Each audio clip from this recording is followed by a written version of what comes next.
The National Security Council challenges the recent report of human rights group Amnesty International. The study found that young Filipino activists are being silenced by persistent online attacks, some of which include posts by NTF-ELCAC that red-tag progressive groups. But NSC Director General Jonathan Malaya tagged the report as, quote, one-sided, misleading, and baseless.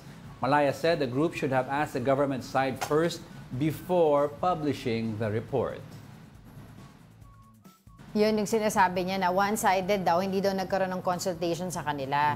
At yung ilan sa mga report na ginamit nila ay based dun sa mga na-red-tag ng NTF-ELCAC. Kasi naman, noong 2018, itong NTF-ELCAC, di ba, trigger happy sa pag-red-tag? Actually, I was gonna say that kasi itong Amnesty International, they might be taking a look at the report sa previous administration. That ika nga sinasabi mo nga, yung sinabi ng ibang, silang gumamit ng word, trigger happy in tagging people. Di ba, si Angel Locsin was tagged. Si Gretchen Ho. Si Gretchen Ho, natag. Si Heidelin Diaz. Heidelin Diaz was tagged. So yun ang sinasabi natin. Ngayon, ay, hindi pala. Si Gretchen pala sa ano siya sa...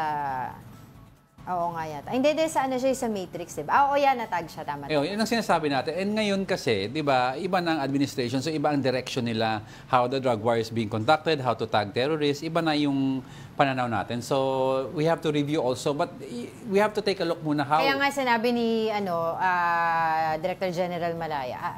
Sana kinonsulta muna sila. Sana kinonsulta sila. Kasi sabi nila, ngayon daw, specifically ngayong panahon na to, election season, di ba? Sino ba yung mga respondents dun sa survey na?